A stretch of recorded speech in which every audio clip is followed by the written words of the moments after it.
Hello and welcome to Niaga Spotlight with me, Tamina Kausji. Niaga Spotlight goes through the week in business and future affairs. Market watch, industries, analysis and insights. We've got you covered right here on Niaga Spotlight.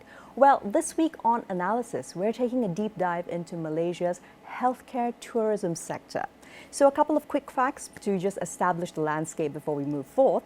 Malaysia's healthcare tourism sector was worth about 2.25 billion ringgit in revenue in 2023. Economic spillover was anticipated at being at a record 9.6 billion ringgit. So it's quite clear the numbers show that we are progressing steadily towards emerging as a leading global healthcare destination, hopefully by 2025, which also happens to be just a year before the completion right now of the Malaysia Healthcare Travel Industry Blueprint 2021 to 2025.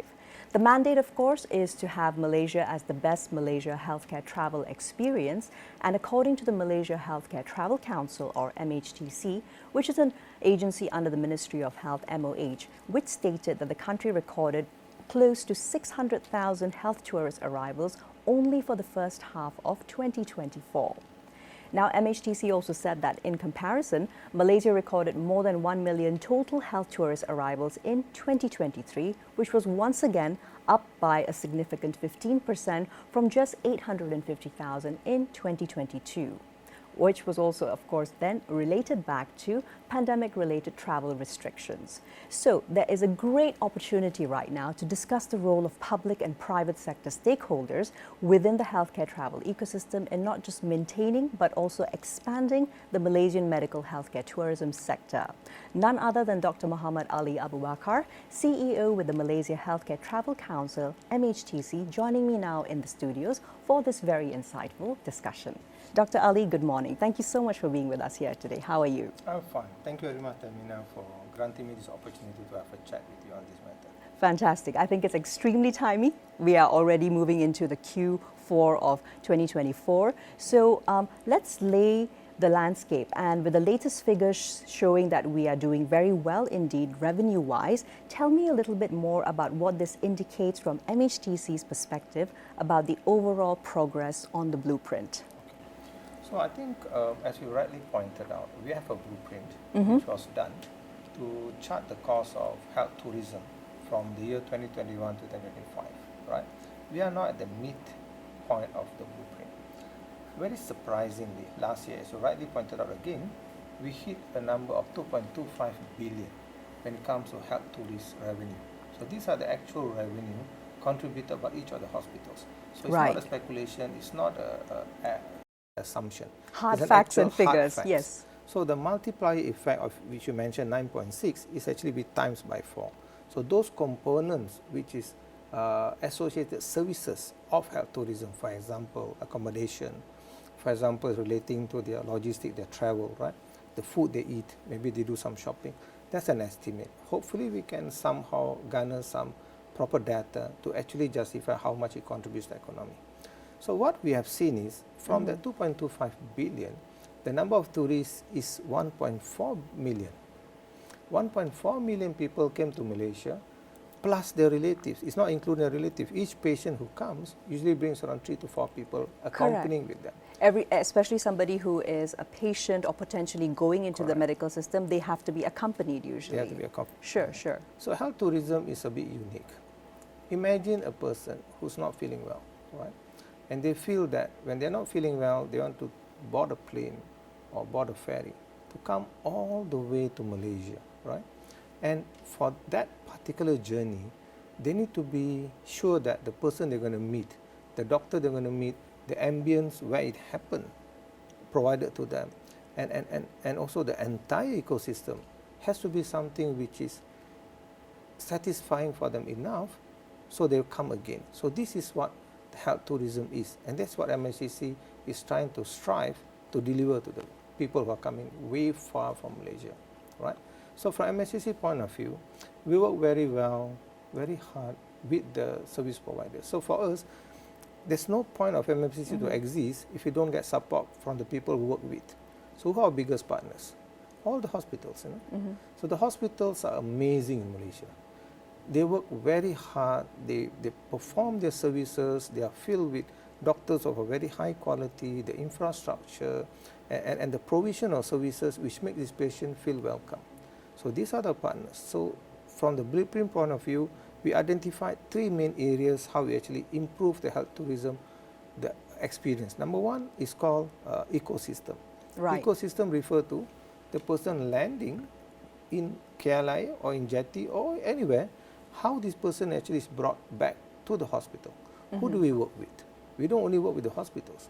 We work together with, for example, Malaysian airports, right? We work together with the travel agents. Correct. It's actually an end-to-end experience, End-to-end right? experience. Yeah. Number 2, we define the markets. From where are these patients coming from, right? A vast majority, 64% of them come from Indonesia. Oh, fantastic. Right. Of course, one of our nearest neighbors as well. So usually Indonesia, Malaysia, we are serumpun. They used to word like serumpun. So they feel very comfortable.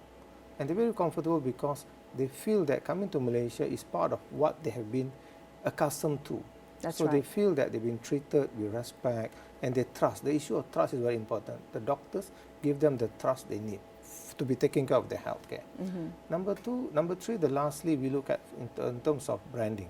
So we need to actually define what is Malaysian healthcare.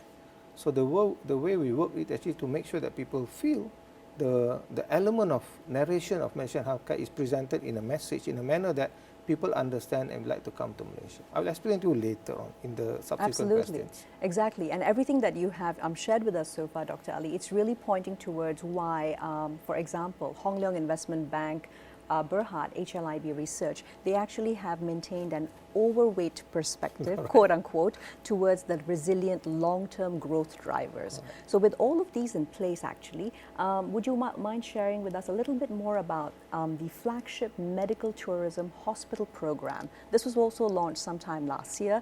Now might be a good time for us to take stock of what has been achieved so far and how you're feeling about the growth. Okay. Thank you very much for the question.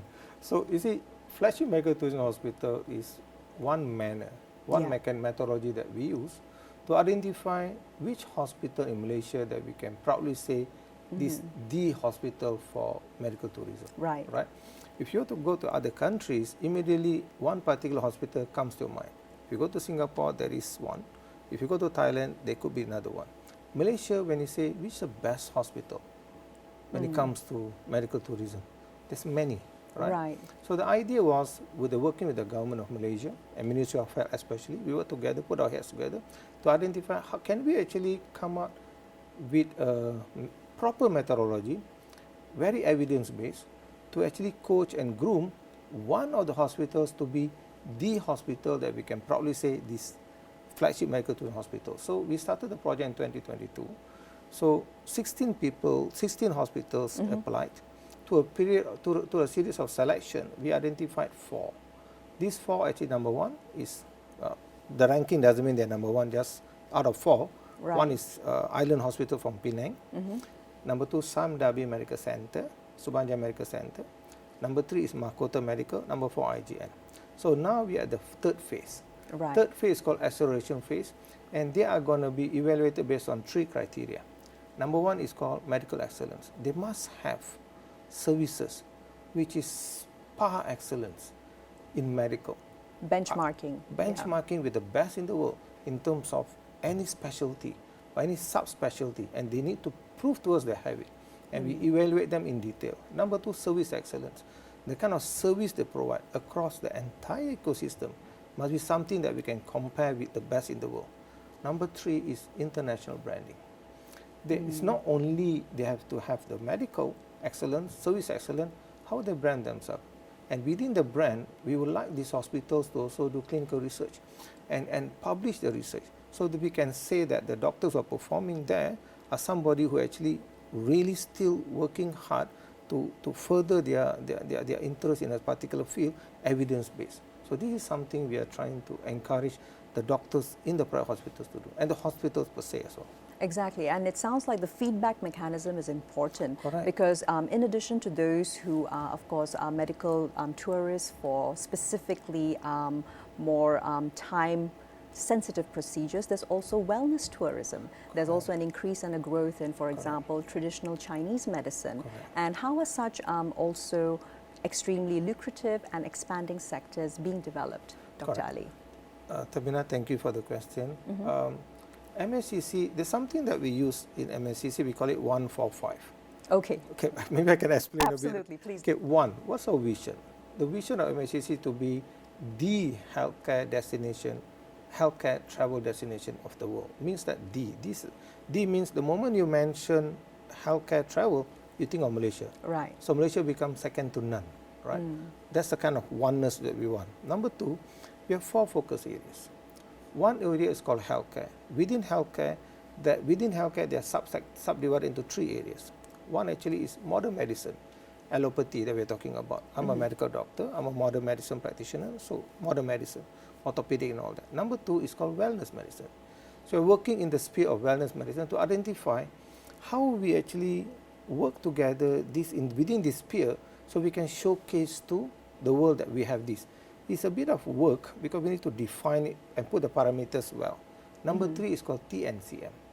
TNCM stands for traditional and complementary. There are 7 elements within TNCM. Number 1 is called traditional Chinese medicine. Number 2, traditional Indian medicine, Ayurveda. That's Number right. 3, traditional Malay medicine. Number 4, traditional Islamic medicine. Number 5 is homeopathy. Number 5, osteopath. Number 6 osteopath. Number 7 actually is chiropractor. Fantastic. And these are all specific specialties that Malaysia can develop further. Correct. Hyper-specialization. Correct. So we are working together with the traditional and complementary arm of Ministry of Health to doing a survey to identify. We have 2 criteria. Number 1, it has to be hospital-based. Right. Because we want to showcase it has to be hospital-based. So professionalized and covered under Healthcare So you Act. said it well. Yeah. I don't have to say anymore. You said it well. Fantastic. Thank So it's you. very interesting indeed that that MHTC is also truly supporting the building of these sectors before it becomes something that tourists are necessarily looking Correct. for. So we're already an automatic choice. Correct. Fantastic. Can we move along now into something a little bit more technical, Dr. Ali, Correct. from the medical side? Now, how can health information exchange or HIE gaps be overcome to ensure a smooth transition of healthcare-related data, particularly as especially the private healthcare sector is focusing on digitized records? Correct. Well, HIE, I think for the benefit of the listeners, health information exchange is more of a methodology. It's a framework where one feels across a particular region, we would like to get all the patient's record to be centralized. Absolutely. So, and while centralizing, you want to have comparison of the data set so it's easily understood. So it doesn't means that, for example, we don't want somebody to say heart attack and the other people are saying myocardial infarct. Both means similar, but when it comes to information exchange, it's not similar. So standardizing terminology. Nomenclature and all that, right?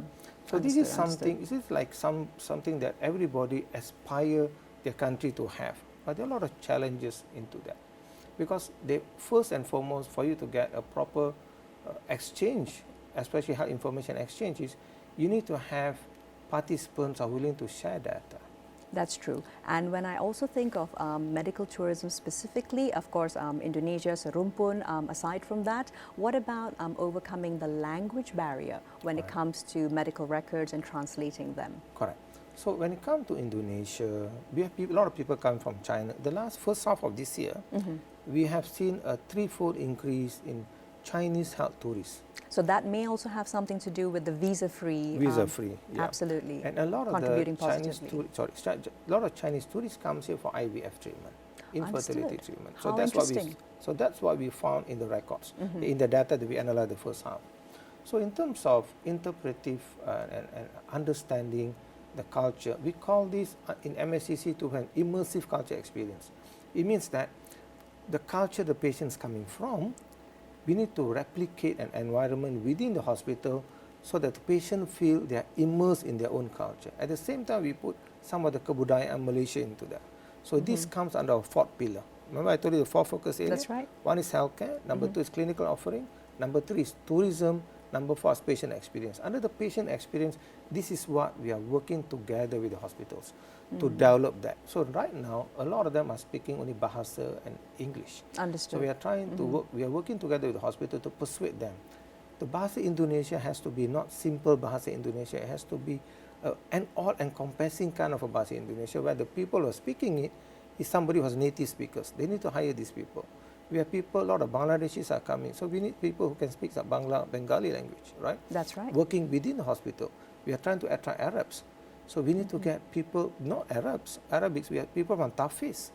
A lot of Tafiz students, we can hire them to become interpreter, to give them the immersive culture experience. Correct. They Mandarin can be skilled specifically for the medical services sector. Correct. I'm sure you've seen a lot of people who speak Mandarin in Malaysia. Absolutely. There are Indians who speak Mandarin, there are Malays who speak Mandarin, Chinese. Why can't we hire them? So this is what we are working with the hospital. So that will actually provide solution to what are you asking just now.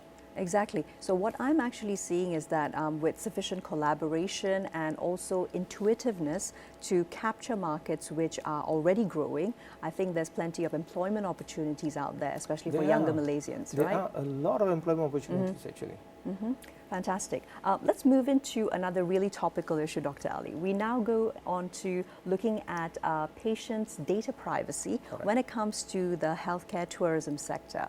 What are some key areas of interest that MHTC actually sees in the path forward, since data privacy is a constant challenge in today's ecosystem? Actually, in Malaysia, we are actually very well governed, because we can call Act 586, it's Private Healthcare Facilities and Services Act. There's a subsection 115.115, which talks about patient confidentiality, which is require everybody working in the hospital to honor the fact that this is patient confidentiality, secrecy, you can't reveal, right? And we also have PDPA, Personal Data Protection Act, which also talks about the similar thing. So end of the day, in any hospital transaction, the patient consent is the most very important. So the patient must consent that this data is kept by the hospital.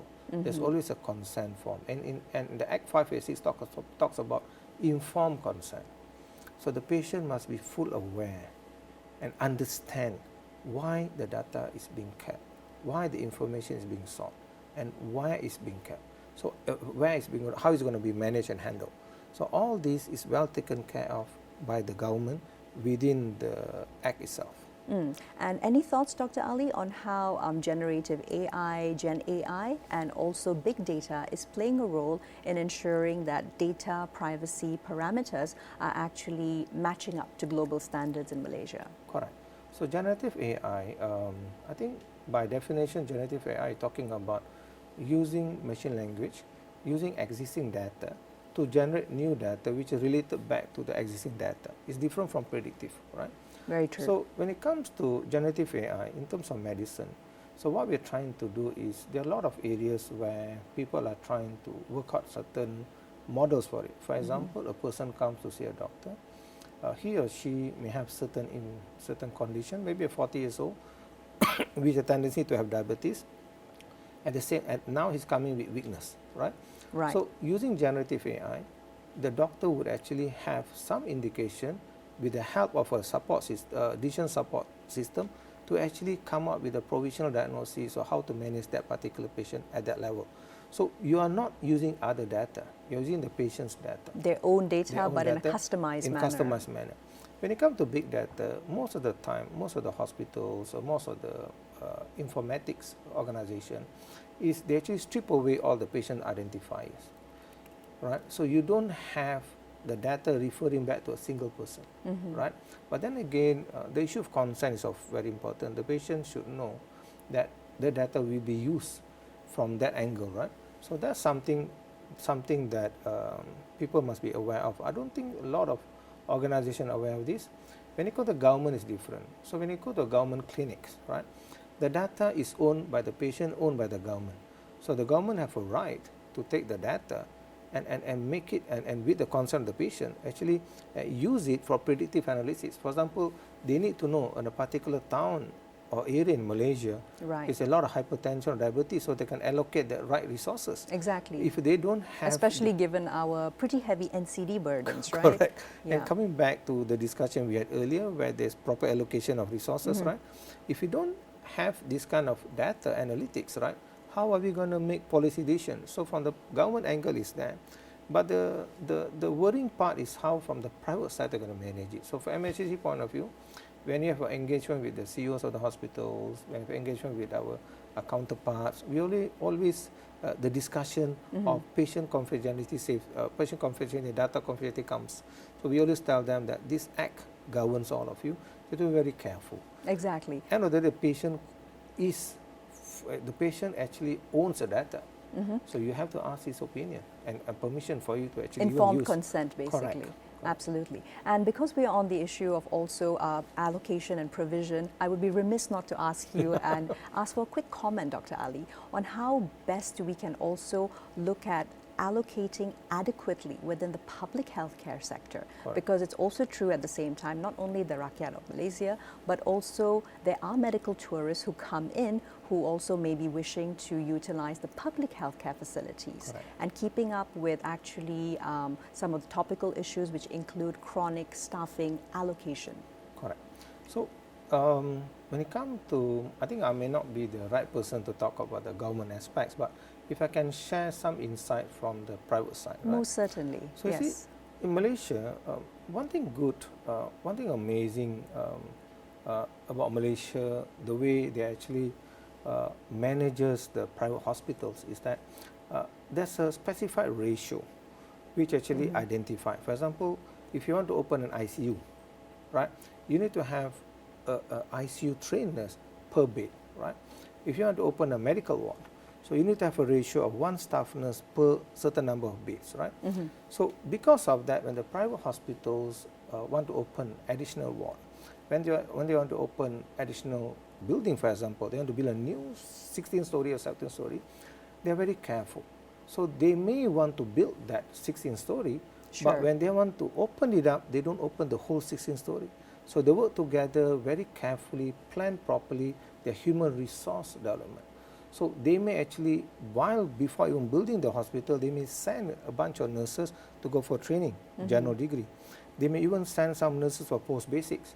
So they have maybe 3 to 5 year plan. So as and when the building comes up, they have the right amount of nurses to manage certain floors with the building. May not be open all, right? So that's how, from the private point of view, we manage resource allocation and provision of services. Absolutely. And I think that is so valuable because that example of a learning curve ought to be emulated so that we can hopefully overcome the perception of the shortages by better allocation. I think you used the right word. It's better allocation of resources. Fantastic. Dr. Ali, perhaps we can end out with a discussion on looking at the existing infrastructure around healthcare tourism. We're talking about accommodation, transportation, because this is also the spillover effect, and how that can be perhaps better harmonized as we are moving towards attracting even more medical tourists with regards to moving into 2025. Right.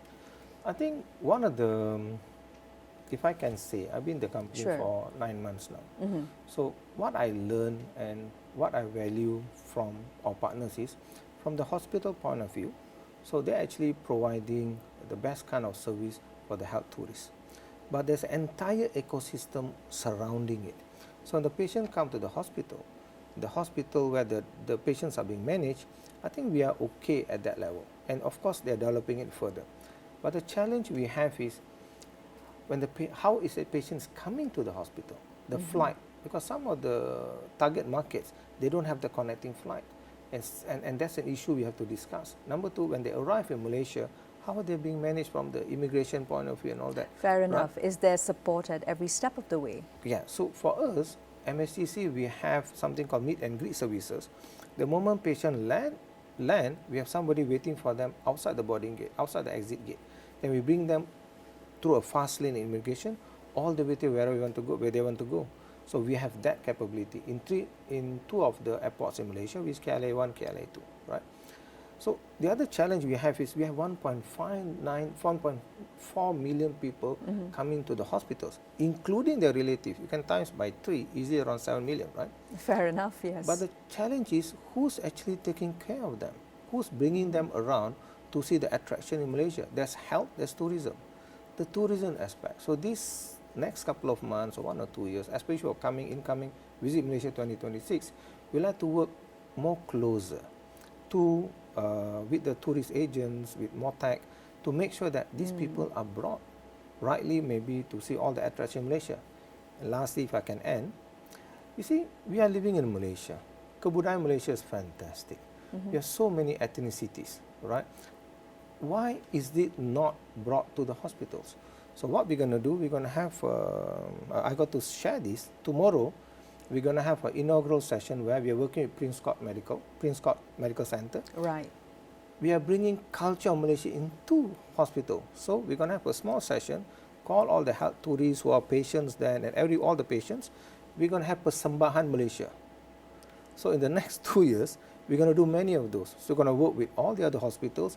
We're going to bring Malaysian culture, Malaysian Malay culture, Malaysian other ethnicity culture, Malaysian Chinese culture, Malaysian Indian culture, maybe even a wayang kulit in the lobby of the hospital. So that we need to include, this comes under our number 3, which is tourism. This is where we're going to infuse our kebudayaan into that. So this is what we want to do.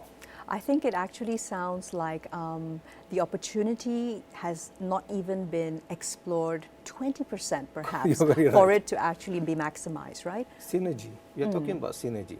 So synergy will maximize, will make it not 1 + 1, not going to be 2. It's going to be multiples of 2. So this is what we are our way forward.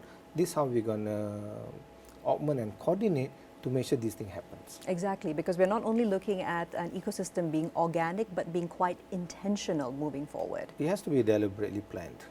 Absolutely. So, Dr. Ali, there's actually so much more that we could discuss, but in a nutshell, perhaps if I could give you the space to just describe what are your hopes moving forward towards the rest of the year and to the completion of 2025. Okay. I think thank you very much firstly for Niaga Spotlight and Tamina for giving me this opportunity. From MHTC point of view, we are really, all of us came back and working together with the agency because we want to build Malaysia. So we are very proud of what we have. We are one of the best doctors. We are some of the best doctors in the world. And doctors are very well trained. And they are working in a setup which is amazing infrastructure. Because we do research, we are able to bring forth the new drugs faster in Malaysia compared to everybody else. Fair enough. Our medical outcome, you get treated in Perlis, you get treated in Sabah. The medical outcome is similar because we govern the outcome, we govern the doctors, right? A lot of hospitals are actually accredited internationally by JCI, locally by MSQH. Most important, Malaysian, we are very warm, we smile. Malaysian hospitality, we don't like to fight with our team. This binds everything together. So in coming years and in the future, we have all these, we can actually harmonize, synergize to make it to be a real growth sector for Malaysian economy. Absolutely. That's what we want to Not do. just in post-pandemic years, but for every year moving forward. For every year, inshallah.